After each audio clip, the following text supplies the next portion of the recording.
Olá, sejam bem-vindos ao Emerging Cast, um bate-papo sobre emergências médicas. Eu sou o Dr. Pietro Lima. Eu sou a Malu Endringer e hoje estamos aqui com o Alan, nosso convidado, Dr. Alan Ganho. Ele é formado pela Universidade Federal Fluminense, fez residência de psiquiatria pelo Instituto Felipe Pinel, atualmente é mestrando em psicologia institucional na UFES e ele é coordenador de residência médica do ICEP. Então, Alan, muito obrigada por ter aceitado o convite. Hoje a gente vai falar de um tema muito importante. O espaço é seu. Obrigado, queria agradecer aqui o Pedro e a Maria Luísa pelo convite, né? Fico muito feliz e honrado de poder participar desse espaço. Acho que sempre que a gente tem a possibilidade de compartilhar um pouquinho, né? Cada um sabe um pouquinho mais de uma área, acho que a gente pode compartilhar e ajudar na formação de futuros colegas, né? Que estão por vir. Então agradeço a vocês aí pelo convite e pelo espaço. Não, que isso. Hoje a gente vai falar um tema um pouco até sensível, né? Sim. A gente sabe a importância de falar sobre esse assunto, ainda mais com um cara recomendadíssimo, tá, Alan? E é uma honra ter você com a gente aqui, que é falar sobre as tentativas de autoextermínio, né? A gente tem que falar um pouco sobre, sem dúvida nenhuma, essas tentativas aí que poderiam não ter sido tentativas se fossem muito bem, né? Tivesse um acompanhamento mais conjunto, né? E talvez um acolhimento familiar. A gente sabe a importância do que, às vezes, uma terapia cognitivo-comportamental também ajuda nesse processo. Então, sem dúvida nenhuma, hoje o tema é riquíssimo. Sim. Mas antes, temos que falar um pouco sobre quem trouxe esse tema aqui com a gente. Então, sem dúvida nenhuma, faz muito sentido na vida do médico uma boa contabilidade, Alan. Então, se você pode contar com alguém que vai ajudar muito nisso, é a DocStage. A DocStage é uma firma para contabilidade médica. Então, assim, ajuda bastante em relação às taxas, né? Então, imposto, cara, uma coisa que a gente não sabe muito como lidar. E muitas contabilidades também não sabem, sabe, Malu? Então, é impressionante como ter uma empresa que trabalha com isso, até porque cada prefeituras são de formas diferentes. Então, imagine que eu dou plantão, às vezes, na Prefeitura da Serra, ou plantão na Prefeitura de Vitória. Então, isso muda algumas coisas em relação ao imposto, até a forma trabalhista, seja PJ, seja aquele PJão, né? Aquela empresa grande, ou seja CLT. Isso muda um pouco em relação também. Então, assim, é muito complexo. A gente precisa de alguém que sabe lidar com isso. Então, DocStage, sem dúvida nenhuma, faz muito sentido nesse processo.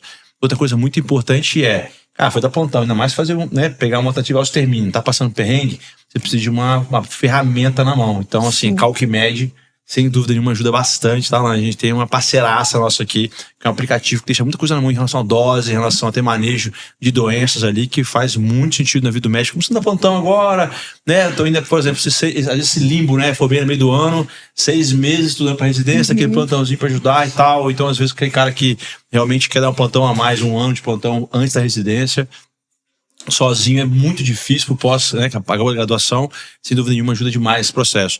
E tem cupom, né, Emerging Cash, então você vai chegar lá, bota no aplicativo, cara, não tem dificuldade nenhuma, colocou lá e tem desconto pra você fechar seu ano com facilidade aí. E quer fazer residência de psiquiatria, quer fazer residência, qualquer outra residência, e passar. Cara, você precisa de uma boa empresa do seu lado, te capacitando, te orientando, te introduzindo no melhor mercado de trabalho possível com uma residência médica de qualidade. Aí entra a Medway. A Medway hoje, sem dúvida nenhuma, das grandes empresas, se não for a maior do Brasil, em relação a fornecer o aparato que você precisa, né? Não só em relação ao IA para te ajudar, né, todo esse processo, mas sem dúvida nenhuma é uma empresa que faz todo sentido na preparação para prova de residência. Então botou lá cupom Emerging Cash, te dá também um baita de um desconto para te ajudar a pagar aí, que as coisas não são fáceis de pagar, né? Mais medicina hoje em dia, mas sem dúvida nenhuma, para escalar mais alto, você precisa Medway pós-residência aí para não passar perto.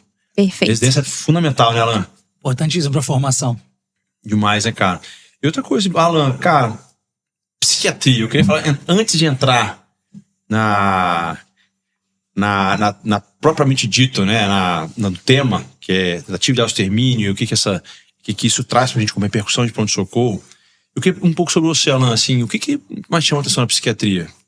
Eu já entrei na faculdade de medicina pensando em fazer psiquiatria mesmo, né? Desde o primeiro período, assim, já era uma área, não era a única, mas já era uma área que me chamava a atenção, assim. Na época até fiquei na dúvida, né?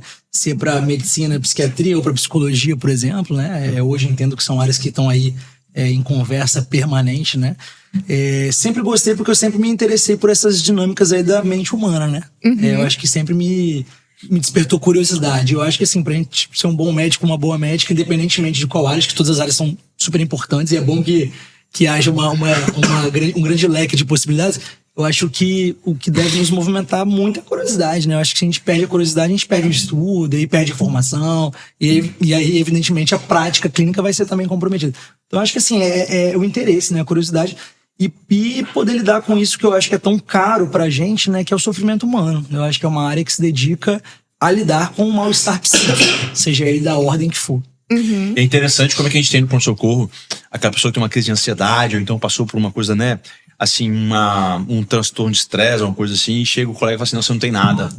Fala, Elan, isso você deve na hora, você fica com o olho vermelho, assim, fica com o olho vermelho, assim, fica tranquilo que você não tem nada. Sim, infelizmente isso é um estigma ainda muito comum, né? Essa coisa de deslegitimar algum tipo de apresentação clínica, né? A apresentação de uma crise ansiosa é tão importante como várias outras apresentações, né? Talvez não tenha um risco de morte iminente, claro, né? Que outras vão ter, mas é uma questão que se a gente pode minimamente dar uma escuta, que não precisa ser uma longa escuta, mas uma abordagem, um acolhimento e um encaminhamento para isso, a gente consegue ajudar muito essa pessoa, em vez de só deslegitimar, né, e dizer que não é o lugar para ela, que tá fazendo piti, essas coisas que a gente escuta, infelizmente, por aí. Cara, é impressionante que assim, só sabe que tá passando pelo problema quem tá passando, né? Exatamente. Então, assim, até muitas vezes, num fator, né, um pouco mais sensível, um atestado médico. Uhum. Cara, não, você não tem nada de atestado, não, entende? Mal sabe, sim, o tanto que muitas vezes um trabalho que seja, né, que esteja assim, trazendo um pouco mais de estresse, muito mais intenso naquele momento, né? Sobrecarga, um burnout, né? A pessoa tá tentando se livrar, tá no pronto-socorro, se livrando, talvez, de uma mácula, de um trauma, né? Exato. E as pessoas não têm sensibilidade para isso, infelizmente. Sim. A gente vai perder esse diagnóstico e perde até uma pessoa. Sim. E aí a gente entra nesse detalhe, né? Que assim, Alan, a gente sabe que assim, tem várias formas da pessoa, né, assim, e o entender do autoextermínio, né? Que é o quê? É tanta dor pra mim que eu sinto que eu preciso tirar essa dor de alguma forma. Como é que funciona isso, Alan? Essa sensibilidade, assim? Legal você trazer isso, assim, isso é muito importante, assim, vou pegar esse seu gancho. A gente muitas vezes também trata essa questão do suicídio com certo estigma, né? Ah, isso aí é porque não tentou, isso aí é porque é falta de religião, é falta de trabalho, é falta de um monte de coisa, né? Mas quando a gente escuta as pessoas que estão com ideias de suicídio, pensamentos de morte, ou até que tentaram e felizmente sobreviveram, quando a gente escuta essas pessoas, é quase uma unanimidade elas nos falarem assim, olha, é uma coisa que eu nunca nem imaginei que pudesse passar pela minha cabeça, mas o nível de angústia, de desespero, de dor, ele pode ser tão grande que a gente só vê como saída o fim da própria vida. Então, quando a pessoa chega a um ponto de pensar em morte, na grande maioria das vezes é porque tá no insuportável. Tá no campo de uma dor insuportável. Uma dor que não é física, mas que é emocional, que é psíquica. Mas que dói tanto quanto ou mais até do que uma dor física. Uhum. E incapacitante muitas vezes, né? Incapacitante. Pra tudo. Pra trabalho, relacionamento interpessoal, pra lidar com a própria existência. Porque lidar com a própria existência já é difícil, né? Acho que todos nós, mesmo... hoje tô numa fase boa, tô num momento bom. Mas lidar com a existência humana é algo difícil. É difícil. Não tá dado, né? Assim, pronto, é isso, né? Sua receita de bolo é essa até você morrer. Eu acho que não é muito por aí, né? Uhum. E então, assim, e pra alguém que já tá num nível de angústia, de sofrimento emocional, num quadro de tristeza muito elevado, você imagina o peso de lidar com essa existência, né? E tem níveis profundos e mais rasos em relação a esse cara que chega no pronto-socorro pra mim, não tem? Tem. Assim, cara, pode ser, muitas vezes, cara, assim, ele... Às vezes tentou cortar o pulso, a gente sabe que tem uma incidência de morte por essa causa, dessa forma muito menor, né? Porque é muito superficial. Sim. Ou até, às vezes, neuroléptico, abuso neuroléptico, a gente sabe como é que isso às vezes pode ser mais profundo, né? Como é que funciona? Isso é um ponto muito legal, assim. Uma coisa que eu acho que vale a pena a gente pensar, ainda mais pensando que eu acho que esse espaço, né, busca contribuir muito com isso, né? Como profissionais em informação, com pessoas que vão estar amanhã ou já estão, ou depois no pronto-socorro. Uma coisa que ajuda muito, e não precisa ser psiquiatra para isso, pode ser um clínico, uma clínica, um médico generalista, uma médica generalista, um recém-formado que tá ali numa UPA, numa unidade de saúde. Uma coisa que ajuda muito é a gente tentar estratificar um pouquinho esse risco de suicídio. É claro que assim, não existe... sempre quando a gente lida com questões emocionais, psíquicas, mentais, não tem como a gente ter um protocolo muito bem fechadinho. Mas existem alguns indícios que nos ajudam muito. Então assim, a maioria da literatura psiquiátrica fala pra gente tentar estratificar entre risco baixo, moderado ou grave. O que pode nos ajudar? Não vou falar de todos os detalhes, mas acho que coisas assim, práticas pro dia a dia que podem nos ajudar. Por exemplo, Pietro deu o exemplo de um corte superficial, chegando numa emergência. Às vezes uma pessoa jovem passou por alguma frustração mais aguda, e aí, ao não conseguir, ou no momento, o único recurso para manejar a dor foi um corte superficial. Essa pessoa, ela pode ter se cortado superficialmente como forma de tentar aliviar uma dor, mas não tá pensando em morte, por exemplo. Ou pode ser uma pessoa que se cortou superficialmente, mas porque não tinha outros meios, mas que estava pensando em morte. Então, assim, a primeira coisa que eu acho que vale a pena a gente fazer, lógico, depois de acolher, depois de escutar um pouco e tomar as medidas necessárias, seja uma conversa, seja até uma medicação para tranquilizar um pouco, se for o caso, eu acho que a gente medir esse risco. Então, assim, algumas perguntas que ajudam muito na aferição desse risco.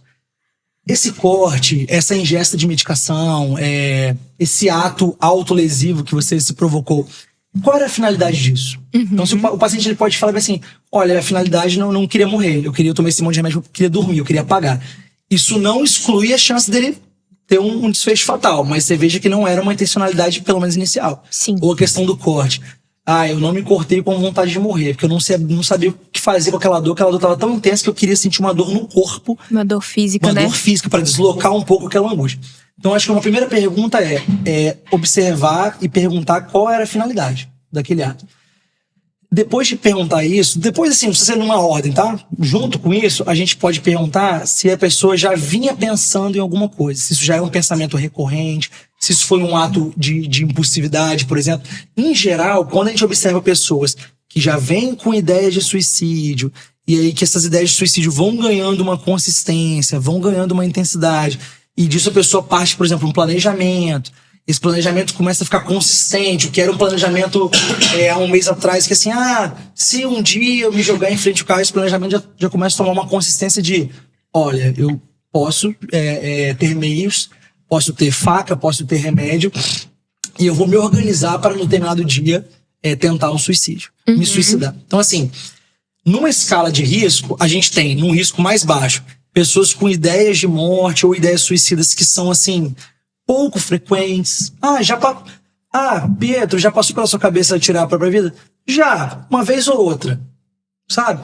Malu, já passou pela sua cabeça tirar a própria vida? Olha, tem passado diariamente. Tô dando esse exemplo para mostrar assim, alguém com menor risco e já alguém evoluindo para um risco um pouco mais elevado. E tem o risco que é o mais grave de todos, que é o que demanda uma intervenção urgente, muitas vezes com pelo menos uma observação ou até uma internação, que é aquela pessoa que ela tem convicção de que é a única saída para ela, tá? Essas pessoas, infelizmente, quando batem no pronto-socorro, já são pós-tentativa. Mas, às vezes, a gente consegue, por essa pessoa conseguir pedir ajuda de alguém, ou ela mesma buscar um profissional, ela chegar e falar assim, olha, eu preciso de ajuda, porque senão eu vou fazer alguma coisa contra a minha vida. Tava uma coisa que era de vez em quando, esse pensamento de morte, isso tem ficado muito intenso, e hoje eu não consigo pensar em outra coisa, inclusive já deixei carta para as pessoas. Esse nível assim, de planejamento, com meios que sejam viáveis e consistentes com desfecho fatal, inclusive com despedida, com mensagens, esse é o paciente mais grave que a gente tem. E aí, se a gente pensar rapidamente aqui, esse paciente de mais baixo risco, que talvez fez um corte superficial, que talvez tomou uma dose um pouquinho maior de benzodiazepínico e realmente não queria morrer, queria assim aliviar aquela dor instantânea, mas talvez errou um pouquinho a mão, essa pessoa tem risco? Tem. Então assim, o risco ele existe.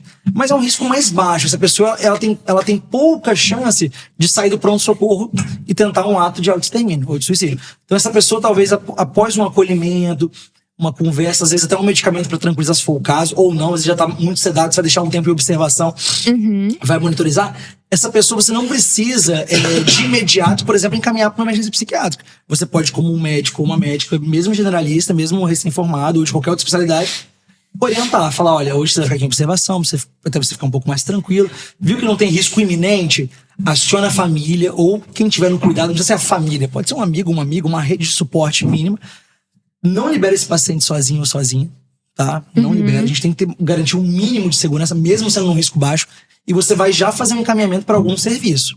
Seja um psiquiatra a nível ambulatorial, seja uma unidade de saúde que tem uma boa equipe, por exemplo, saúde da família, que vai acolher no dia seguinte. Seja um CAPS, que são os centros de atenção psicossocial. Se for um caso que demanda uma ação, uma intervenção mais intensiva, mais diária.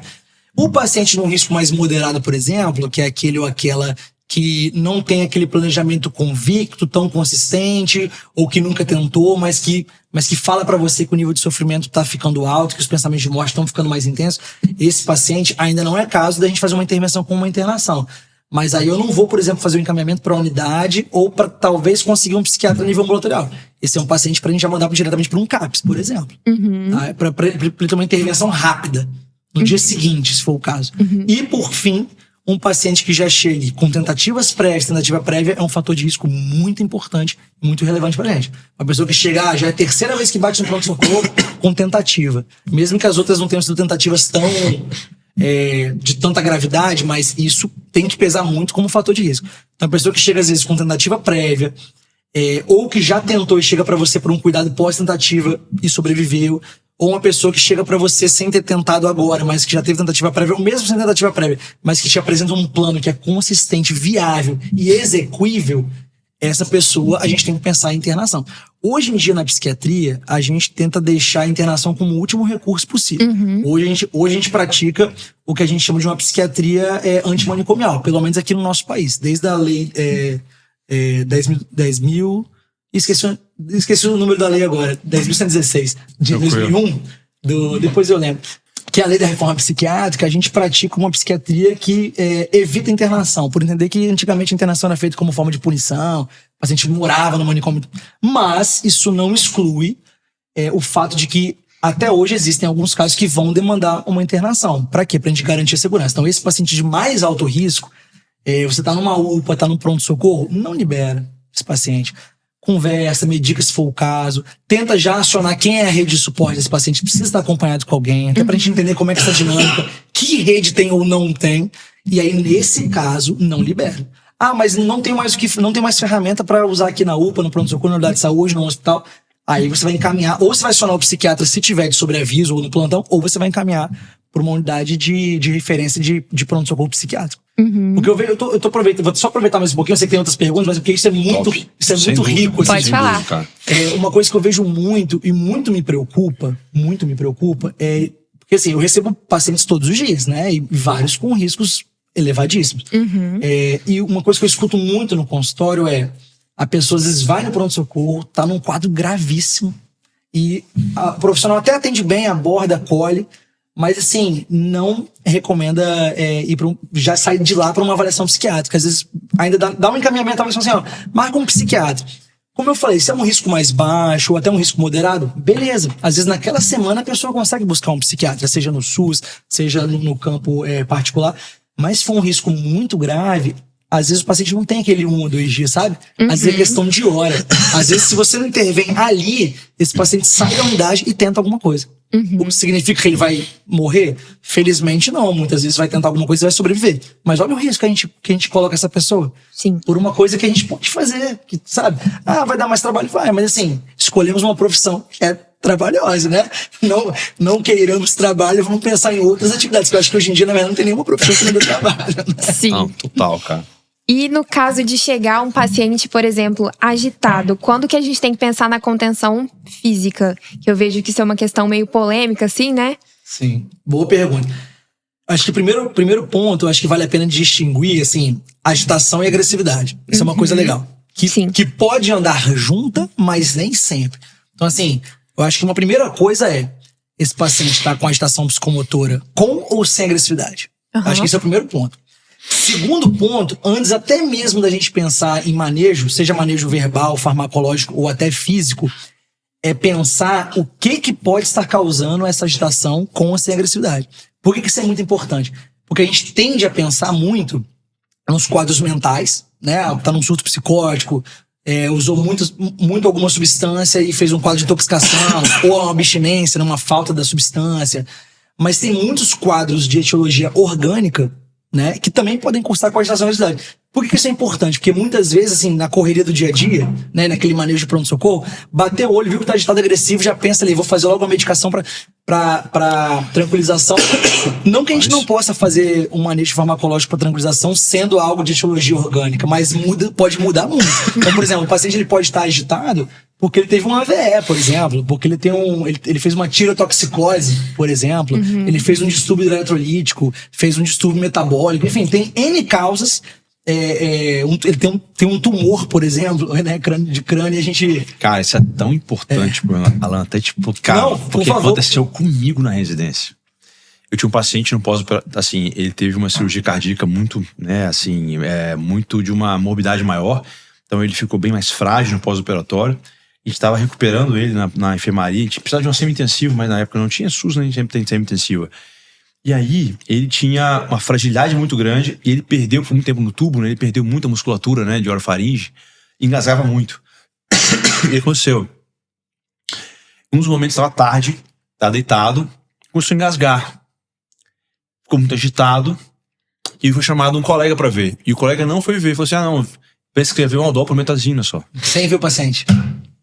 Sem o paciente. Em síntese, parou por hipóxia, morreu. Nossa, ele estava agitado por causa da hipóxia, provavelmente. Que é uma causa que dá agitação. Engasgou, né? Ele tava assim, porque tem uma musculatura muito frágil por faringe. Então o que acontece? Ele ficou muito tempo deitado, engasgou, né, com alguma coisa, né? Em vez de tentar ver, não. O colega prescreveu. Isso é uma coisa importante pra gente falar, porque assim, muito importante. Acontece. E a gente tem que entender que, cara, primeiro que não se prescreve ninguém sem ver. Primeiro que isso é ridículo. Exatamente. E a segunda coisa que é muito importante, que assim, cara, tem atenção na anamnese física do paciente, né? Então, muitas vezes, é porque parece muito fácil. Ó, tá agitado aqui. Você entende? Uhum. Então, assim, a nossa tendência geralmente é, às vezes, facilitar a vida dos nossos colegas, assim, né? Da enfermagem, por exemplo, e tentar prescrever. Sim. Mas olha como é que é muito sensível. Muito sensível. A agitação é um universo. É um universo. É uma síndrome, bota aí. Porque, assim, pode ser uma causa clínica, pode ser uma causa mecânica, pode ser 1 milhão de causas. Exatamente. Né? E isso é o primeiro ponto. Por isso que eu já... Até bom você trazer esse exemplo, pra vocês verem, assim, é um exemplo real, assim, né? De um dia a dia, assim. Então, acho que esse é o primeiro ponto. Pra qualquer médico ou médica, independente da área, né? Assim, bateu no pronto-socorro a agitação, cara, se pergunta, assim, essa agitação pode ser o quê? Ah, beleza. Olhei, examinei, não me parece nada que demanda uma outra intervenção. Porque, né, por exemplo, nesse caso que o Pietro trouxe, a intervenção é outra, né? Não é pela via da sedação que a gente vai ajudar esse paciente. Uma coisa, aí beleza, né? Não é nada de causa clínica, a gente não precisa fazer outras intervenções mais agudas. Vamos avaliar então se é uma agitação isolada ou se é uma agitação com agressividade, porque isso também muda, tá? Uhum. Por que isso muda? Porque se o paciente estiver agitado, mas não estiver agressivo, ou seja, ele não tá com aquele olhar suspicaz, que é aquele olhar mais de suspeita. Geralmente o paciente, por exemplo, tá com alucinação auditiva ou com delírio persecutório, ele tende a ficar mais com aquele olhar em suspeita. Todo mundo pode ser um possível agressor. Assim, não sendo um paciente que tá, por exemplo, com uma alucinação audioverbal, com delírio persecutório. Um paciente, por exemplo, que, sei lá, ele chegou pra você agitadão porque ele fez um abuso de anfetamina numa festa, que é uma coisa muito comum, chega pra caramba. Esse paciente, ele muitas vezes não tá agressivo, e apesar dele estar agitado, ele consegue cooperar com você. Porque a gente acha que a agitação é a ausência de cooperação. Eu já cansei de pegar paciente em emergência psiquiátrica que estava agitadíssimo, muitos por intoxicação, por exemplo, por substância, e que você consegue chegar, perguntar, se colocar numa posição mais tranquila, mais cordial, mas também com uma certa concisão nas palavras, um diálogo claro, e o paciente conseguir entender que você tá ali pra ajudá-lo. E às vezes esse paciente tá agitadão, ele chega às vezes de ambulância, e a gente consegue sentar, manejar inicialmente verbalmente e até oferecer um medicamento via oral, por exemplo. Uhum. Sem nem precisar partir pra contenção física e nem partir pra medicamento intramuscular ou endovenoso. Uhum. Agora, vão ter muitos casos em que o paciente vai chegar agitado e agressivo. Como é que a gente calcula a agressividade? Olhar, forma como essa fala tá modulada, se tá um tom um pouco mais alto, um tom um pouco mais ríspido, se o paciente está verbalizando receio, medo, ideias de perseguição, se essa agitação tem muito um olhar que procura algo. Então, assim, notou que tem um risco de agressividade, você vai tentar ainda assim manejar primeiro verbalmente e oferecer medicamento via oral. Essa é sempre a sequência que a gente faz. Mas nesses casos, se a agressividade for escalonando a ponto de você notar que esse paciente pode, inclusive, partir para um ato agressivo em relação a você ou a sua equipe, aí, neste caso, a gente vai pensar na contenção física como forma de proteção ao paciente e à equipe. Uhum. Porque se você observa que o paciente ele tá, assim, manifestando que ele tá prestes a partir do que vinha sendo uma agressão verbal. Assim, doutor Pedro, você não manda em mim, você não quer isso, maluco. Às vezes o paciente ele vem com essa, ainda mais os pacientes que estejam num nível de sofrimento muito elevado, principalmente esses com essa ideia de persecutoriedade, às vezes uma alucinação de verbal que fala pra esse paciente. Fala assim, olha, esse médico quer te matar. Então, assim, não é porque o paciente é ruim, isso também é importante. A gente tem muito estigma, né? O paciente com sofrimento mental é ruim, não. Nada disso. A pessoa, muitas vezes em tratamento estável, a pessoa é ótima. A gente fala na psiquiatria, assim, a gente acha que o paciente que tem algum transtorno mental mais grave, ele é violento, naturalmente. Não é. Se a gente pegar a estatística, a grande maioria das pessoas que cometem violência no nosso país são pessoas que não têm nenhum transtorno mental. Então, assim, isso é um falso estigma. Voltando à sua pergunta, porque senão vocês vão me ajudando, porque eu vou fazendo associações, não, né? Eu gosto cara, do assunto e a gente vai demais, embora. A contenção física, portanto, ela deve ser indicada apenas quando a gente tem falha no manejo verbal e no manejo farmacológico, seja ele via oral ou intramuscular. Ou que a gente nem tem a possibilidade de fazer essa via farmacológica. Tem isso. Se o paciente está agressivo, agitado e agressivo, a gente nem consegue ofertar medicação via oral nem intramuscular. E nesse caso a gente tem que conter primeiro para protegê-lo e proteger aqui, para depois oferecer uma medicação, tá? E aí, precisando de contenção, que tem que ser o último recurso e tem que ser um recurso que não é para punição, não é para nada disso, que também antigamente isso era feito. Um hospital psiquiátrico até o início dos anos 2000, e ainda até hoje tem hospitais que fazem isso. O paciente chegou, se um psiquiatra ali, enfermeira, quem da equipe não gostou da atitude, era contenção como forma de punição. Tipo assim, quem manda sou eu vou te conter. Sim, né? Não, tem que conter. Ele não para de tentar tirar essa sonda dele. Exato. Pô. Sem às vezes nem ver o que tá acontecendo, né? Exato, cara. Às vezes chegou agitado, contém. Fala, calma, vamos ver o que tá acontecendo.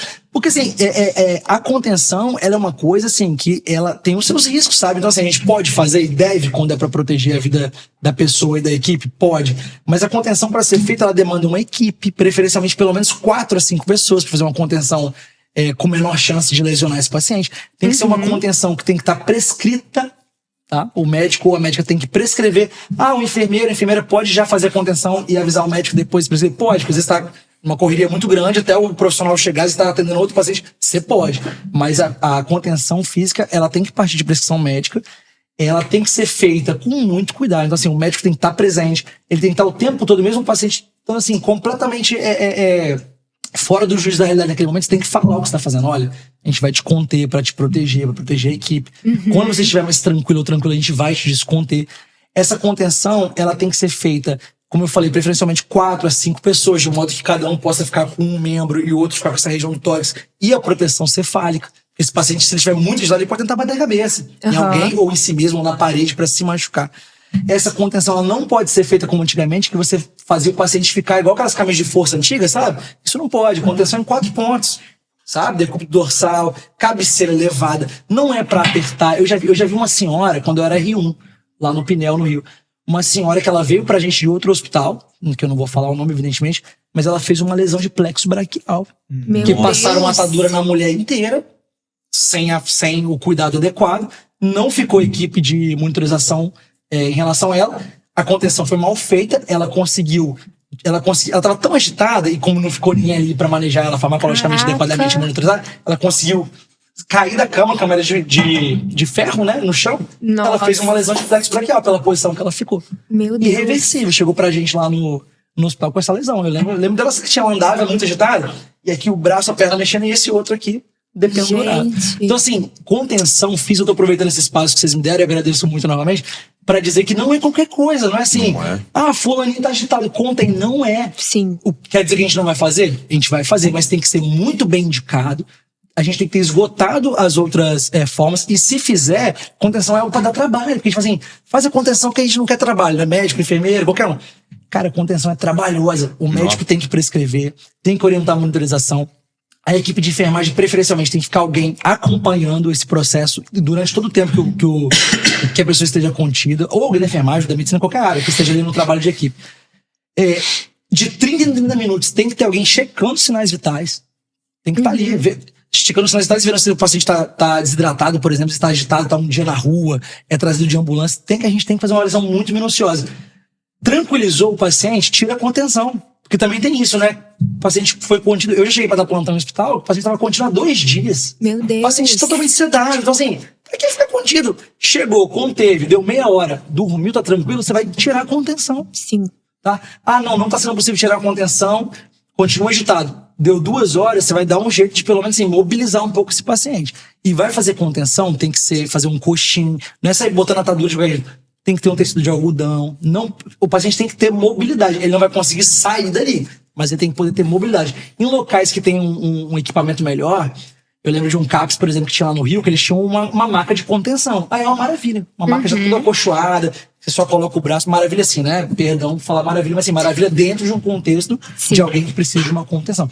Porque também tem isso. Eu já vi paciente fazer lesão, fazer úlcera. Então assim, a contenção é algo que a gente pode indicar desde que a gente tenha cuidado, responsabilidade, ética, tá? E é um paciente que não é pra conter, pra dar menos trabalho. Pelo contrário, se a gente conter aquele paciente, a gente tem que ter tem que ter trabalho redobrado. Tem que ficar em cima desse paciente. Sim. E tirar, tranquilizou 15 minutos, fiz ali um midazolam intramuscular, por exemplo, tranquilizou. Você vai tirar a contenção. E manter a equipe de alerta. Achei interessante você falar que mesmo o paciente agitado, você tem que explicar pra ele, porque às vezes ele fica até mais agitado, né? Vê que alguém tá tentando ali, às vezes, amarrar ele não tá entendendo o que tá acontecendo. Exatamente. E puxando um gancho aqui de comunicação, que você falou que uma das ferramentas que você usa é a abordagem verbal, né? De forma calma. Quais outras ferramentas que você pode usar, assim, pra abordagem do paciente agitado? Eu acho que, pensando em abordagem verbal inicialmente, é uma coisa que parece difícil, né? Que tem que ter um grande treinamento pra fazer, mas não. Qualquer profissional de saúde, mesmo não médico, pode fazer. O que é uma abordagem verbal ou um manejo verbal que funciona muitas vezes para um paciente agitado? Geralmente o paciente que está agitado não está agressivo, né? Primeiro, se apresentar. Sabe? Se apresentar. Eu tô aqui, eu sou Malu, eu sou médica, eu tô aqui pra te escutar e pra tentar te ajudar. Sabe? Cara, uma forma isso muito... parece óbvio, né? Parece óbvio. Mas a gente não faz. Assim, né? Sim. Pensando como categoria profissional, não faz. É aquela coisa assim, e aí? Né? Aquela correria, né? E aí? Né? Outra coisa, quem é que fala com o paciente entubado? Exatamente. Não fala. O cara tá não, tá entubado. Não, Exatamente. não, é só não vai responder, irmão. Qual o problema? Não pode falar. Pelo contrário, ele tá ouvindo, cara. Exatamente. Interessante, tive um caso muito interessante. Isso aí foi na época eu era rotina, na verdade, com a Nariana, lá no evangélico.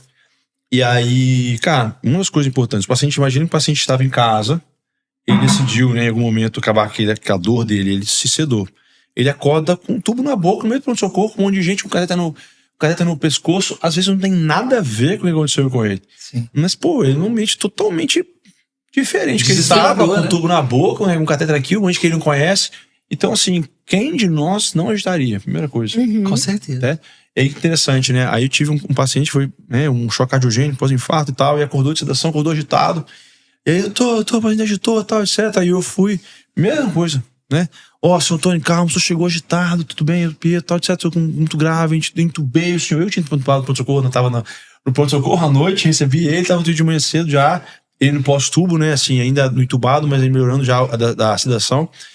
E aí, putz, cara, ficou calmo pra caramba. Comecei e tal, tô aqui pro lado do senhor. Tô aqui do seu lado pra te ajudar. Vou ter certeza que eu não saio daqui de jeito nenhum. Aí a enfermeira falou assim, que coisa boa. Tem mais um ali, tem outro ali. Eu falei, peraí. Quem que nasceu sem boca aqui? Quem que não tem língua pra falar? Peraí, rapaziada. Sim.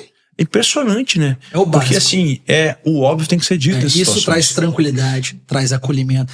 E aí, pensando nesse manejo, que eu acho que você deu um exemplo excelente, né? De assim, que não se restringe à psiquiatria, né? Qualquer profissional de saúde. Pensando nesse exemplo seu, além de fazer essa abordagem, se apresentar, dizer para o que você está ali, você tem que tentar se colocar na posição do paciente. Então, por exemplo, se é um paciente que está agitado porque ele acabou de cheirar uma quantidade de cocaína muito grande, está intoxicado, tá com aquela paranoia que às vezes ele tem. Então ele fala assim, olha, eu tô ciente, eu sei como é que você... Imagino como é que você deve estar se sentindo. Aqui eu tô aqui pra te ajudar, se quiser sentar um pouco, tomar uma água. Às vezes você oferece coisas com a necessidade básica do cara. Quer comer alguma coisa, tomar uma água, sabe? Eu imagino que você deve estar se sentindo mal, a gente pode tentar te ajudar. Então assim, isso de uma forma assim, olhando no olho, uma forma calma, evita fazer movimento brusco, sabe? Evita assim, chegar muito perto, assim, entrar, porque a gente tende às vezes assim, a ver o paciente agitado e ficar também agitado, ansioso, né? Ai meu Deus, vai acontecer alguma coisa. Que é uma resposta humana, mas nessa hora você como profissional você tem que fazer um anteparo a isso, né? Então assim, falar com calma, falar pausadamente, não falar demais, fala o necessário, sabe? Assim, fala com concisão, com objetividade, com clareza. Não é ser assim grosseiro, não. Mas ser claro, olha, eu tô aqui, eu quero te auxiliar. Eu posso te ofertar um remédio pra você ficar um pouco mais tranquilo, de poder conversar com mais calma, por exemplo, sabe? E até se o paciente negar e ficar agressivo, você manter essa postura. Falar assim, olha, como a gente não tá conseguindo avançar muito dessa maneira, a gente vai precisar fazer outras intervenções. Uma outra coisa que ajuda muito é você tentar deixar o ambiente o mais seguro possível. Coisa que em pronto-socorro geral é mais difícil. Mas em pronto-socorro psiquiátrico, por exemplo, a gente tenta deixar o ambiente mais limpo possível. Então, assim, sem objeto perfuro-cortante, sem coisas que podem ser usadas para auto ou heteroagressão, sabe? Um ambiente que não tem muitos estímulos sensoriais. Você imagina, o paciente está agitado, com ou sem agressividade. Chega um lugar cheio de iluminação, barulho, né? Equipe de soro pendurada. Eu tive uma vez que levar um que estava comigo, eu trabalhava no hospital, que era o setor de psiquiatria em cima e embaixo de clínica médica. E aí o paciente começou a fazer um ataque cardíaco, dor torácica. Eu falei, ixi, esse cara pode estar infartando. Eu desci com ele pro setor de clínica, só que ele tava agitadão. E só eu, ele e um colega da enfermagem, e o cara era grandão, assim, o dobro do meu tamanho. Aí eu falei, vamos lá. E eu consegui segurar ele no manejo verbal. Já tínhamos medicado ele, mas não podia sedar demais, que se o cara estiver infartando, né? Eu falei, vai dar problema. E aí o problema, aí a equipe, o problema que a gente teve, né? A equipe abordou certinho e tal. E aí mandaram ele pra sala de medicação. E aí foi o enfermeiro lá colher pra fazer troponina e tal. Rapaz, o cara arrancou. E aí ficou sorte que eu e o enfermeiro a gente conseguiu conversar com ele, contei e tal. Mas por que eu tô dando esse exemplo assim, né? Poderia ter sido trágico, né? Aquela agulha ali pode ser pra desferir, né, contra si mesmo, enfim. Então o manejo ambiental é muito importante. Mas eu tô numa UPA, cara, já viu que o paciente tá chegando muito agitado? Tenta, assim, ir pra um lugar que tenha um mínimo de coisas possíveis, sabe? Porque isso é proteção pra você e pro paciente. Tá.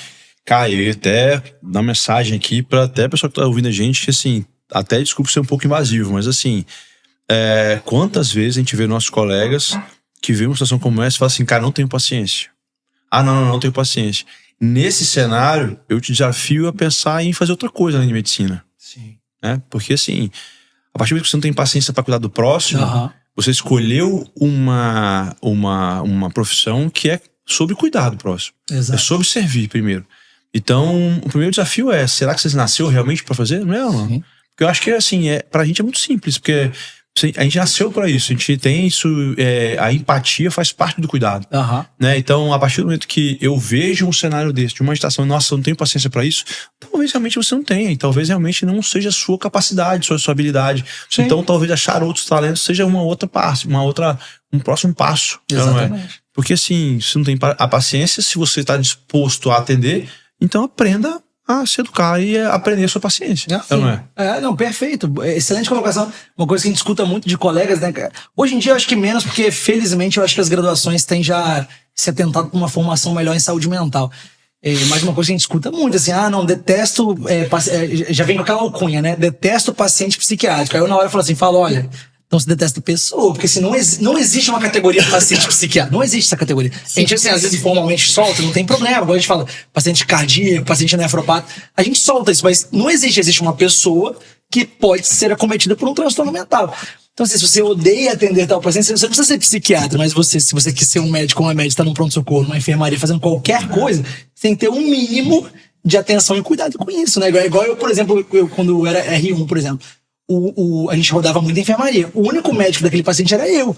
Então, por exemplo, se ele, sei lá, fazia uma amidalite, uma pneumonia, eu não precisava dominar tudo. Eu podia ligar para um colega, podia mandar pra UPA, que era na frente, mas aí eu, não gosto de lidar com clínica médica. Eu vou manejar a depressão, mas a pneumonia... Entende? Tô fazendo um paralelo meio grosseiro, mas acho que vai ao encontro do que o Pedro tá trazendo, né? Exato, é porque é o seguinte, né? A gente parte de... Você fala assim, nossa, eu odeio paciente psiquiátrico. Cara, e você se afasta de aprender sobre aquilo. Exato. Então, assim, cara, não tem habilidade nenhuma para ser psiquiatra. Não tem habilidade, quando quem não tem habilidade, aprende. Né? Então, o cara não tem habilidade. Puxa, mas talvez eu precisava aprender um pouco mais sobre isso. Talvez eu precisava andar com alguém, pegar um pouco mais de insight, até pegar um livro para ler. Mas não, se eu odeio, eu gero um afastamento, eu gero uma antipatia. Entende? Exato. E isso só te afasta do conhecimento. Né? E coisas que... Qualquer medicina aí que fique engessada em conhecimento, pode ter certeza que já foi embora, né? Sim. E essa pessoa que tem algum sofrimento mental e que, por exemplo, né, voltando à questão inicial do suicídio, essa pessoa que tenta ou pensa em suicídio, essa pessoa, ela é hipertensa, ela é diabética, ela quebra um braço, entendeu? Ela circula aí por várias coisas pelas quais o ser humano pode circular, entendeu? Sim. Não tem alguma coisa pré-CAPS que eu posso... Tipo assim, cara... Eu acabei, por exemplo, a paciente tentou de autoextermínio, fez um sedativo importante, foi entubada, tá ali. Alguma coisa, eu sei que eu consigo dar, assim, eu entendi já que é uma pessoa que não é tão risco assim, eu consigo dar alta, mas eu consigo de alguma forma já tentar uma profilaxia secundária de evento naquele momento? Olha, consegue, mas aí vai demandar talvez algum nível de formação, né, pelo menos inicial na área de saúde mental. Como eu disse, eu acho que hoje em dia isso tem acontecido, né? Eu não tô a par de todos os currículos, mas eu sei que, assim, boa parte das graduações, pelo menos aqui no estado, já incluem psiquiatria e ou saúde mental nos seus currículos, seja no período clínico ou do internato. Então, assim, pensando, né, que a gente está formando, aqui no estado pelo menos, pessoas que saem da faculdade com um mínimo de formação, eu acho que essa pessoa, ela pode sim, ao atender um paciente que tenha ficado hospitalizado, observação, ou até que tenha sido um atendimento único ali de pronto-socorro, eu acho que se você conseguir identificar um nível de ansiedade muito elevado, por exemplo, ou uma sintomatologia depressiva, desânimo, falta de energia, angústia, ideias de desvalia, desesperança. Se você observa que tem alguma coisa subjacente a essa crise suicida, porque assim, a crise suicida ela sempre tem algo subjacente a ela. Hoje, de repente, vem um impulso. Pode acontecer, até pode, mas é extremamente raro. Então, assim, identificou que tem algo subjacente, você pode sim já começar alguma coisa. Exemplo, tô vendo esse paciente aqui, é o paciente que tá com um quadro depressivo claro, porque a depressão, quando ela tá moderada grave, você não precisa de psiquiatra pra ver, não. Sabe? Esse paciente tá com um quadro deprimido.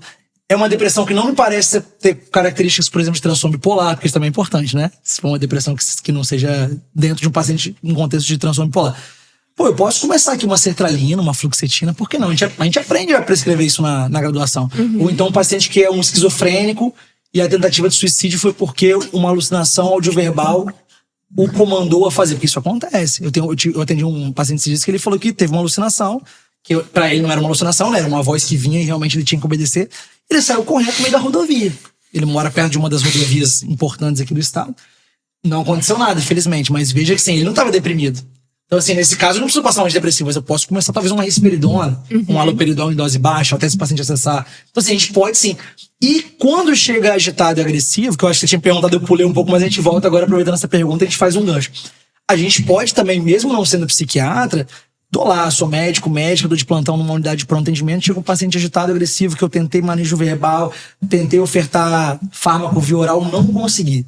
A gente pode também fazer uma abordagem parenteral, seja endovenosa ou intramuscular, tá? Quando a gente pensa em medicação oral, a gente gosta, né, e a literatura recomenda isso, a gente gosta muito de usar antipsicóticos e ou benzodiazepínicos. Então, assim, um paciente, por exemplo, que esteja numa agitação psicomotora porque ele está num surto psicótico, delírio de perseguição, alucinação, você pode, por exemplo, oferecer uma risperidona, um haloperidol via oral. Muitos aceitam, mesmo estando agitado. Não consegui manejar com fármaco via oral. A gente pode proceder à medicação intramuscular ou endovenosa. O que a literatura mostra e a prática clínica no Brasil consagrou assim como formas eficazes e seguras, tá? E que são amplamente difundidas em unidade de saúde, pronto-socorro, qualquer lugar. A gente pode pensar, se a gente for fazer uma abordagem parenteral, a gente pode pensar na boa e velha combinação do haloperidol com prometazina, famoso Aldol e Fenergan, né, que a gente às vezes fala no pronto-socorro, faz aí um H e um F, né? É o famoso haloperidol prometazina. A gente pode fazer haloperidol puro, com ou sem prometazina, eu vou falar um pouco disso se vocês quiserem, dessas implicações. E uma coisa que a gente usa muito é o midazolam, intramuscular ou endovenoso. Uma coisa que eu vejo muito fazer, né, é legal aproveitar esse espaço que tem pessoas que estão em formação que vão ver a gente, a galera gosta muito de fazer diazepam intramuscular. Eu peço que evitem. Por quê? Os benzodiazepínicos, de uma forma geral, eles não são. A absorção intramuscular não é a melhor para eles, tá? Então, assim, via oral ou endovenoso. Mas pegar um acesso de um paciente agitado é muito difícil, mesmo contido. Então, muitas vezes a gente vai lançar a mão do intramuscular. Tá na dúvida, não conseguiu medir muito bem os riscos ali de uma depressão respiratória? Haloperidol. O haloperidol é muito seletivo em relação ao sistema nervoso central. Então, dificilmente esse paciente vai ter uma depressão respiratória, né? Ou enfim, ou efeitos secundários ruins, tá? Então, assim, tá na dúvida, não sabe se, por exemplo, se bebeu, não sabe se é um paciente que é sensível a benzo, pode fazer um coma, enfim. Quantas vezes o Aldol pode fazer? Boa pergunta, assim. Essa é uma pergunta, eu vou te falar o que o livro fala e vou te falar o que os psiquiatras, né, do dia a dia vão te falar. A literatura vai falar o seguinte, pra gente não exceder em 24 horas 20 mg de haloperidol. Se a gente pensar que cada ampola tem 5 mg, a ampola de haloperidol para uso intramuscular é 1 ml, 5 mg por ml. Geralmente faz uma ou duas de cara, né? A ideia é fazer uma com ou sem prometazina. A prometazina ajuda, porque a prometazina sim é mais sedativa e evita o efeito extrapiramidal do Aldol, mas não é obrigatório fazer. Mas se o paciente estiver muito agitado, eu acho legal fazer porque você tem um efeito secundário sedativo. Em geral, 15 a 20 minutos não fez algum efeito, você pode repetir, tá? Em 24 horas, a literatura diz pra gente evitar passar de 20 miligramas, mas tem casos em que a gente tem que chegar a 30 ou até a 40 miligramas. Deu pra evitar? Evita, realmente sim. E em geral, 20 miligramas ali você consegue, assim, chegou extremamente agitado. Você faz 2 ampolas de Aldol com uma de prometazina, por exemplo. Passou meia hora, esse paciente não tá um pouquinho mais calmo, você repete essa mesma prescrição, ele vai acalmar. Ainda assim, não conseguir. Você poderia repetir numa terceira, que aí chegaria num teto aí de 30, já passaria do que a literatura fala, mas tem muito estudo bacana que mostra pra gente doses bem mais elevadas. Evitar, claro, mas em casos extremos. Ou você pode associar o haloperidol com o midazolam, por exemplo, que é uma ótima associação. O midazolam ele também é bastante sedativo, rápido, ação muito rápida. E ele também evita efeito extrapiramidal do haloperidol. Ou você pode até fazer um midazolam sozinho. Por exemplo, tem alguns casos. Um caso que eu gosto muito de fazer benzo sozinho é aquele caso, por exemplo, de uma intoxicação por cocaína. O paciente está intoxicado por cocaína e que não esteja com intoxicação cruzada com álcool, porque o álcool e o benzodiazepínico é uma combinação terrível, né? Profunda. Só tá intoxicado por cocaína, mais nada, e tá agitadão, nesse caso, é até melhor você entrar com benzodiazepínico. Em geral, a resposta é melhor do que o antipsicótico. E aí você faz um midazolam intramuscular, geralmente a ampola que a gente tem, pelo menos em pronto-socorro psiquiátrico, é aquela de 3 ml, 15 miligramas, né? Então 5 para 1. 1 a 3 ml em geral já responde rápido. O paciente estiver muito agitado, assim, ele responde mais rápido até do que o haloperidol fenegando, mas aí tem que medir o risco, né? Se é um paciente que tem um risco alto de depressão respiratória, se tiver, vamos no bom e velho haloperidol, que até para idoso a gente tem um nível de segurança bem elevado. É muito seguro, né, cara? Muito seguro. Importante, criança ou idoso, primeiro, criança ou idoso, os extremos de idade, é muito difícil esses extremos fazerem, por exemplo, é um quadro de surto psicótico agudo. Difícil. Investiga isso, não tem... Pensa no Itu. Exatamente, o idoso pensa no Itu, numa infecção de via aérea, criança pensa em uma meningite, por exemplo, uma epilepsia de lobo temporal, entendeu? Bom. Eu já vi uma moça lá hoje moça, né? Na época era criança. Hipoglicemia até. Hipoglicemia. Eu lembro de uma pré-adolescente que eu atendi no IMABA, lá onde a Malu agora tá estagiando. Ela fez uma encefalite na época do Covid, provavelmente por Covid. Ela fez um quadro que, se você batesse o olho, você fala, cara, fez um surto psicótico agudo. De fato, era uma psicose, mas era uma psicose orgânica. Então, não adianta fazer antipsicótico, teve que fazer corticoide, internar, entende? É outra. Então, assim, idoso ou criança, muito cuidado. Não, mas realmente vou ter que fazer uma medicação. Aí, nesses casos, evita fazer benzodiazepínico e evita fazer prometazina. Por quê? Benzo em idoso e criança pode ter efeito paradoxal e prometazina também, porque é anticolinérgico. Criança e idoso podem fazer delírio, inclusive, por anticolinérgico. Assim, idoso e criança, prefiro haloperidol em dose baixa e puro. Mas fez uma síndrome extrapiramidal, uma distonia, alguma coisa assim, uma crise oculógena, né? Aí você pode fazer um anticolinérgico. Cara, eu sempre tive muito preconceito em fazer prometazina, porque prometazina a gente usa muito como um anti-histamínico também. Sim, né? Antialérgico. Aí você fala, vou fazer um antialérgico pra sedar o cara, pra ter efeito colateral. Rapaz, eu tenho, cara, esse preconceito. Você, vou usar remédio pra efeito colateral dele. Impressionante, né? Como é que a gente... Mas isso é uma colocação muito importante, Pedro, porque assim, em tese, a gente poderia fazer só o haloperidol. E em caso de uma distonia ou de uma crise oculógena ou de algum efeito colateral extrapiramidal, fazer a prometazina. Por que no Brasil porque isso é uma coisa muito do Brasil e da Índia, né? Em outros países não tem muito isso do Aldol e Fenergan de cara, não, né? Por exemplo, nos Estados Unidos eles gostam muito de... lá eles têm risperidona, olanzapina, tem outras drogas de uso parenteral, aqui a gente tem só por via oral. E eles têm um arsenal muito grande de outras substâncias. Quer dizer, minto. As substâncias são parecidas, mas as vias são mais possíveis para eles que para nós, né? Aqui a gente faz muito por quê? Porque, assim, por exemplo, homem jovem, né? Homem adulto jovem, que acaba sendo um grande público dentro dessa população que chega com agitação e agressividade. Homem adulto jovem, eles são muito mais suscetíveis a efeitos extrapiramidal. Então a gente acaba já fazendo meio que profilaticamente e aproveitando o efeito sedativo. Porque assim, uma distonia, uma crise oculógena são muito incômodas. Mas em tese, e eu já fiz várias vezes, até falo isso com os residentes, assim, a depender se você não precisa de uma sedação tão grande e tal, você faz o haloperidol isolado e espera. Ou faz o haloperidol com um pouquinho de midazolam, por exemplo. Porque o haloperidol é interessante. Apesar de ser um bom remédio para fazer uma certa, entre aspas, contenção química, então assim, o paciente fica menos impulsivo, menos agressivo, menos agitado. Mas o Aldol não é tão sedativo, assim. Então, assim, por isso que é interessante, a depender do caso, se precisar, tudo isso é se precisar, né? Pra sair tacando remédio em todo mundo. Mas fazer com midazolam, com a prometazina. Isso também é bom falar, só aproveitando só mais um pouquinho, pegando esse gancho, se for possível, coisa rápida. Não é assim, chegou agitado e injeção, né? Eu lembro uma época que eu dava plantão num hospital lá na época da residência no Rio. E eu lembro que uma colega psicóloga até brincou, falou assim, Alan, o que tá acontecendo aqui, cara? Parece um posto de vacinação, né? Entrou na emergência, sai com... E assim, não, cara, você tá numa emergência geral ou até psiquiátrica, o paciente chega, tem que tomar injeção, calma, assim, vê se precisa. Como eu falei, tem muito paciente agitado, eu já cansei de pegar paciente muito agitado, e que, né, em geral, que não estivesse agressivo, porque aí realmente o manejo fica mais difícil. E que com 5, 10 minutos ali de uma boa abordagem, de um olhar no olho, de evitar movimento brusco, de tentar se colocar um pouquinho naquele lugar, de até de oferecer coisas de necessidade mais básica. Você quer ir no banheiro antes de conversar, quer tomar água, tô vendo que você tá um pouco inquieto, né? Tô entendendo. Você oferta a medicação oral e o paciente toma. Já cansei, às vezes eu mesmo pegava lá um copinho, já botava um pouquinho de haloperidol, clonazepam, toma aqui, pronto, resolveu o problema. Não precisou conter, não precisou fazer medicação intramuscular. Entende? Sim, paciência. Você chegou a falar sobre diazepam intramuscular, acabou que eu te cortei. Diazepam intramuscular, então, você é uma pessoa que... Cara, aquela em relação à necrose, em relação à... Não, a questão, Pedro, boa pergunta, que eu tinha esquecido de voltar nisso. O diazepam, a absorção dele intramuscular é muito errática. E o diazepam tem uma meia-vida muito longa. Você já ficar 2 dias. Exatamente. Aí qual é o problema? 2 problemas. O paciente que seja muito sensível e cede e fique sedado por mais de 20 e poucas horas, tá? Ou pior ainda, aquele paciente, pela absorção ser errática, você fazer a medicação, o músculo liberar um pouquinho só pra corrente sanguínea, dar uma acalmada e se liberar pra casa. Em casa, ele faz um efeito grave. Por exemplo, a depressão respiratória rebaixa em casa. Porque é errática a absorção. Então, assim, diazepam é muito bom para uso endovenoso. Maravilhoso. Você faz ele coisa rápida, né? Coisa rápida. Não consigo pegar acesso a um paciente que eu quero fazer algum benzo, midazolam. A absorção também é errática, intramuscular, sim, mas a midazolam é minha vida curtíssima. Midazolam deu ali 3, 4 horas, acabou. O paciente já tá... Acabou o efeito, entendeu? Então, assim, é mais seguro.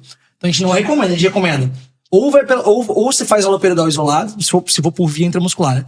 Haloperidol isolado, ou faz haloperidol com prometazina, ou faz midazolam puro, ou haloperidol com midazolam. Claro que assim, não tem uma receitinha de bolsa, vai depender do paciente. É uma agitação muito grande, por exemplo, um paciente que está agitado por uma intoxicação alcoólica. O paciente está intoxicadão, bebeu muito, está com aquele ar intentivo, está muito agitado, agressivo. Você não vai fazer benzo de jeito nenhum. Você vai fazer o haloperidol. Entende? Então é muito de avaliar o caso. Medir o risco, ver as indicações. Pô, cara, no top, cara. Impressionante como é que isso elucida algumas coisas importantes, né? Por exemplo, eu tive um caso, cara, que foi muito engraçado. Engraçado assim, né? Foi peculiar. Que, da mesma forma, assim, mas mesmo assim, agitado, muito agitado. E aí, a gente... Como é que o manejo, né, assim, de drogas, se você não tem essa acessibilidade, a gente acaba perdendo, né? Então, assim, a gente foi, então, assim mesmo assim, Aldol, porque se você for pegar a literatura, Aldol para fazer cada 3, 5 minutos. Só que não fala quanto. Exato. Então, assim, imagina, vou fazer 25, né? Ampulha de Aldol. Então, assim, cara, foi segundo, terceiro ampulha, quarta ampulha, a gente fundou. É claro, não tem pressão respiratória, mas assim, a gente foi lá 24 horas no pronto-socorro. A gente ficou assim, caraca. Exato. Que aí fica passando os caras com plantão. Então, assim, como é que eu me enriqueço muito nesses bate-papos aqui. Como é que é impressionante, como é que eu continuo aprendendo. Imagina, Malu. Imagina eu. A gente vai compartilhar. Malu tá... Não, eu aproveito esse podcast pra aprender. Isso é muito bom também, porque você falou uma coisa da gente ter paciência, porque às vezes a gente ceda demais porque a gente não teve paciência. Eu já cansei de ver, assim, às vezes em plantão chegava, não, faz só uma ampola de Aldol aí. Às vezes a equipe ao redor, seja outro colega psiquiatra, seja uma colega enfermeira, falou, pô, mas você tem que pesar a mão, né? Cara, você fala, calma, eu vou continuar aqui, meu plantão só acaba amanhã. Se esse paciente em 15, 20 minutos ele não tiver com o efeito que a gente espera, a gente repete, né? Às vezes o paciente já tá até contido, que chegou muito, muito grave, você conteve, aí então você não precisa sair fazendo um monte de coisa de uma vez. É lógico que também um ponto importante, eu quase não esqueço de falar. Conteve o paciente, tem que sedar, porque senão é tortura, né? Você conteve o paciente não sedar, então assim, conteve tem que sedar pra tranquilizar, pra poder tirar a contenção. Mas assim, isso não significa que eu tenho que entrar assim, pesar a mão, não, pelo contrário, vai devagar. O paciente tá ali, você tá com equipe, sabe? Você tá no seu plantão. Não, porque isso também, eu já vi colega do meu lado. Não, esse paciente pode fazer 2 de Aldol, uma de Ampliquitil, uma de midazolam. Aí de você olhar pro lado e falar assim, caramba, vem cá, segura um pouco aí, relaxa, cara. Assim, aqui é emergência psiquiátrica, nem sempre tem nem tubo às vezes, sabe? Então assim, cuidado aí, sabe? Assim, né? Brincando um pouco, mas uma coisa séria, tá? Assim, pra gente poder né? Sim. Não precisa pesar a mão com nada. Só um ponto aqui que eu queria entrar, Claro. que isso é uma coisa que eu vejo muito na prática. Às vezes, sendo sincera, eu não vejo muito explicando pro paciente que vai conter.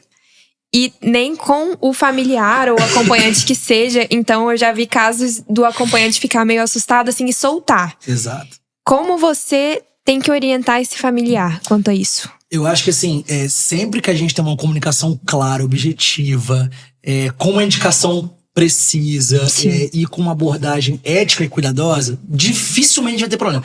Acho que hoje na medicina, não só na medicina, eu vou até expandir assim, eu acho que socialmente a gente tem pecado muito na comunicação. A gente não tem se comunicar. A comunicação é sempre muito hostil, muito bélica, né?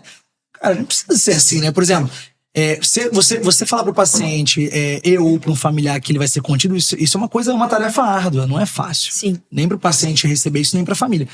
Por isso que, sim, eu acho que vale muito pensar se é realmente. Primeiro pensar se é realmente indicada aquela contenção.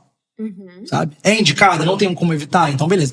Então, explicar os motivos claros. Por exemplo, se é um paciente que tá agitado e tal, tá agressivo e tá com a esposa, irmão, irmã, qualquer pessoa que esteja junto, pai, mãe, você, ao mesmo tempo que você tá falando pro paciente, você pode até falar antes pro familiar ou ao mesmo tempo. Eu, às vezes, eu hoje em dia não tenho estado muito mais em emergência, mas eu gostava muito de fazer.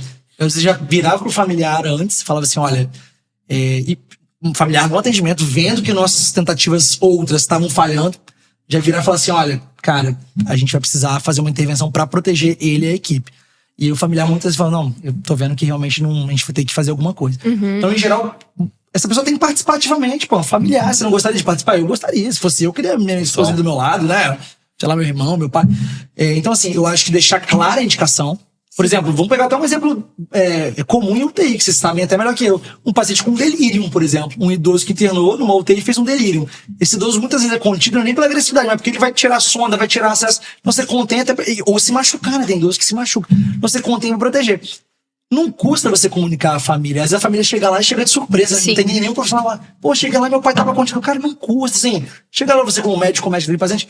Olha, fulano, sua mãe, seu pai, tava num nível de agitação que tava colocando ele mesmo ou ela mesma em risco. Podia ficar sem medicamento, podia tirar o próprio, podia morrer, sabe? Mas de uma forma, claro, cuidadosa, delicada.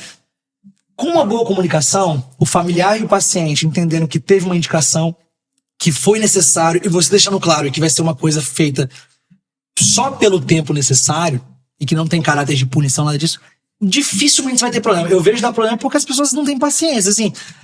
Por que você conteve meu pai? Porque, sabe, já responde muito na hostilidade. Eu nunca me esqueço uma colega de plantão uma vez, ela era da enfermagem, mas a gente tava de plantão junto, né? Plantão de saúde mental é sempre em equipe e tem que ser. E eu lembro que ela tava num dia ruim, cansada, né? Virando vários plantões, porque infelizmente no Brasil a enfermagem é muito mal valorizada. Deveria receber muito mais do que recebe pela carga de trabalho que tem.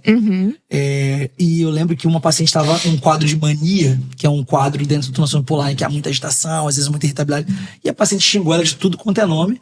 Ela virou e respondeu na mesma altura, assim, calma, colega, assim, sabe? Então, assim, a gente falha muitas vezes na comunicação, não tô culpabilizando ela, porque eu acho que tem várias questões aí, várias camadas, mas entendem como é que uma comunicação mais tranquila poderia, às vezes, manejar essa situação. Com certeza.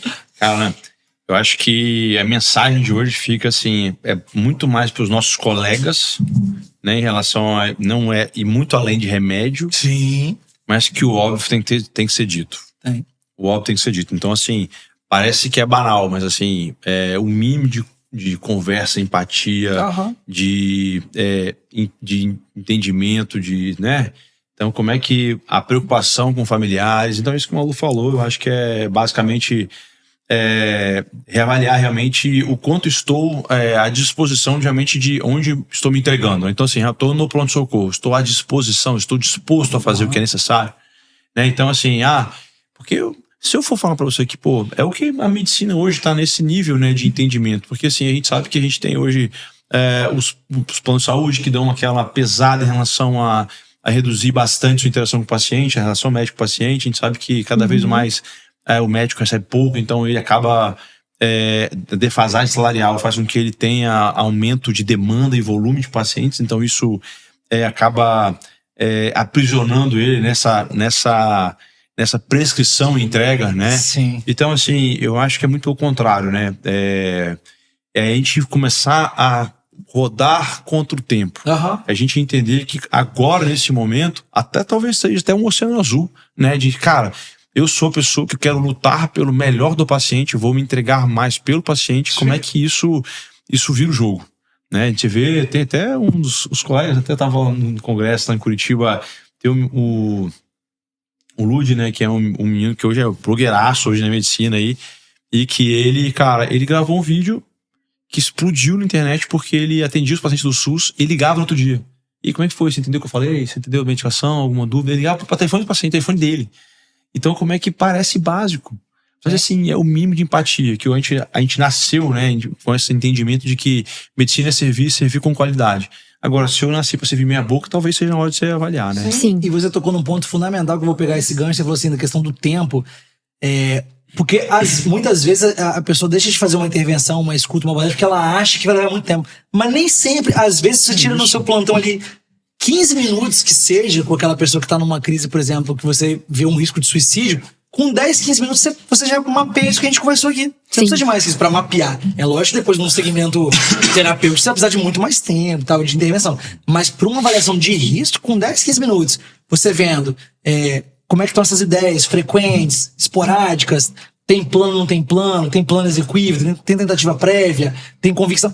Isso aqui com 10, 15 anos você mapeia isso. Sim. E você já faz um acolhimento, uma abordagem, um encaminhamento muito mais cuidadoso. Seja internação, seja mandar para um CAP, seja encaminhar para um consultório, seja encaminhar para uma unidade de saúde. Isso nem sempre é o tempo, porque a gente fica muito nessa coisa assim, não, tem que ser rápido. Às vezes o que você faz rápido ali, depois é mais tempo para resolver outras coisas. Porque às vezes você fala assim, só medica e libera. Aí esse cara volta no mesmo dia no dia seguinte. E aí volta, infelizmente, às vezes depois de uma tentativa,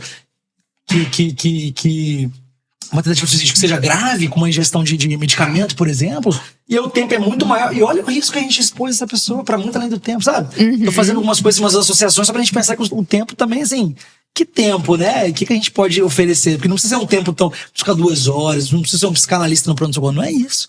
Sim. Não é isso. Cara, ó, pergunta pra te fazer, Alan. 2 situações. Uma que você tratou, você viu a agitação, né, viu o problema e você teve que tratar com remédio. E a outra que você tratou e conseguiu converter aquela situação da melhor forma possível, de forma verbal. Qual das situações você sente mais médico, você acha? Na que a gente consegue fazer verbalmente. E como é que você se sente mais grato do que você entregou? Eu acho assim, quando você consegue fazer... Porque assim, a medicação é uma ferramenta importante, as medicações. Mas qualquer um faria. Qualquer um faria. Eu acho que habilidade. Exato. Quando acho que a gente consegue, assim, de fato, criar algum tipo de vinculação, que nem sempre é possível. Às vezes pode ser o melhor profissional do mundo. Mas às vezes, né, a pessoa não está em condição de fazer nenhum vínculo. Mas quando a gente consegue fazer alguma vinculação e você conseguir, de alguma forma, manejar aquela agitação, aquela agressividade, ou até uma internação de forma sem precisar de conter, de fazer grandes medidas coercitivas, isso é muito bom. Eu lembro de um paciente, só rapidamente, 1 minuto aqui. Um sujeito que chegou na época da pandemia, eu estava de plantão num pronto-socorro psiquiátrico. Um sujeito de uns 40 e poucos anos, chegou com a esposa e com os filhos na emergência. Uma situação dramática. O cara tava fazendo um abuso de álcool absurdo, tão absurdo, isso era 2020, que ele bebia álcool em gel da empresa onde ele trabalhava. Caraca. E aí o cara chegou num quadro muito grave, assim, tendo uma alucinação visual, assim, um quadro de maneira difícil. E aí quando eu virei pra ele, assim, né, eu falei, agora eu vou ter que comunicar a ele que ele vai precisar ficar internado. Nesse caso não tinha jeito, se eu liberar aquele cara, ele vai morrer. Ou intoxicado, de algum, né, ou por complicação, ou essa alucinação levá-lo a algo, né? E aí eu gastei um tempo ali com ele, assim, né, e quando eu vi que ele entendeu, mesmo intoxicado, ele entendeu e topou. E entrou, assim, numa boa, não precisei chamar ninguém, não precisei fazer nem medicação na hora, pelo menos. Você fala assim, ufa, né? Até dá uma sensação de gratidão, né? Como se você se sente grato. É isso, irmão. Você sente que você fala assim, cara, realmente, assim, vale a pena estudar e treinar, porque isso pode ser, na hora, realmente ser aplicado, sabe? Porque às vezes não tem paciência nem pra tentar, né? Isso aqui você evita muito, olha só que eu evitei uma contenção, evitei ter que fazer a medicação intramuscular, o cara poderia, sei lá, enfim, né? Então, assim, é segurança pro paciente, em primeiro lugar. Total. Sim. Pro paciente. E um relacionamento de confiança agora, né? Porque esse cara que na internação que a gente viu lá, que você, pô, cara, olha só, cara, meu médico agora já tem um momento mais difícil, ele te entendeu. Então, sempre mais fácil de conduzir esse paciente de internação, né? Exato. Então, esse tipo de cuidado, vocês viram, cara. Parabéns, Alan. a gente vê que você é um cara muito diferenciado, irmão. Sem dúvida nenhuma, a gente, né, entrevista bastante gente aqui e a gente vê que essa área, né, de transtornos psiquiátricos, muitas vezes quando a gente pensa em psiquiatria, né, a nossa tendência é entender que esse paciente passou da parte de psicologia, né, então ele precisa de alguma terapia mais medicamentosa mesmo. E ver que você tem esse olhar mais holístico mesmo, de ver que realmente tem um transtorno psiquiátrico, sim, existe sim medicamentos necessários, mas existe um cuidado a mais que esse paciente precisa ter, e sem dúvida nenhuma não é o medicar, mas é o cuidar aí na sua essência. Velho. Exato, eu sempre falo, a medicação, ela é uma ferramenta. É uma ferramenta importante, tem as suas indicações, seu uso, mas ela é uma ferramenta.